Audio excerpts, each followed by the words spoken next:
রথের মেলার থেকে মালপোয়া, জিলিপি কিংবা পাঁপড় ভাজা অনেকেরই কিন্তু পছন্দ। তবে টিফিন বক্সে থাকায় আমের মালপোয়া কিন্তু আমি বানিয়েছিলাম বাড়িতে। চলুন তবে দেখে নেওয়া যাক আমের মালপোয়া আমি কিভাবে বানালাম। প্রথমে একটা বাটির মধ্যে 1 কাপ ময়দা, হাফ কাপ সুজি, বেটে নেওয়া 1 কাপ আমের পাল্প, সাথে দিয়েছি এলাচের গুঁড়ো আর দিচ্ছি দুধ। এই দুধটা আমি এখানে অল্প অল্প করে মেশাচ্ছি, নাহলে কিন্তু দুধটা বেশি হয়ে যেতে পারে।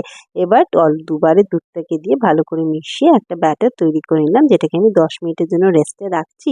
এর মধ্যে কিন্তু সুজিটা বেশ ফুলে ওঠে। এরপরে একটা প্যানের মধ্যে দিয়েছি 1 কাপ চিনি এবং 1 কাপ জল দিয়ে কিছু জাফরানের পাপড়ি দিয়ে চিনিটা যতক্ষণ না গলে যাচ্ছে আমাদের কিন্তু নাড়তে থাকতে হবে।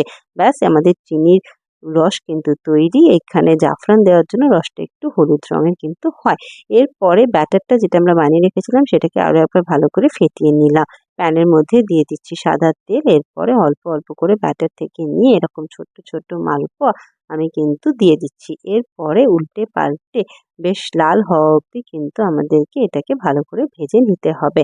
ব্যাস, আমাদের মালপোয়া ভাজা কিন্তু একেবারে তৈরি। এবার ওগুলোকে আমি তেলের থেকে তুলে দিয়ে দিচ্ছি চিনির রসের মধ্যে। ভালো করে চিনির রসটাকে ওপর নিচে দিয়ে মাখিয়ে নিয়ে তুলে নিচ্ছি একটা প্লেটের মধ্যে।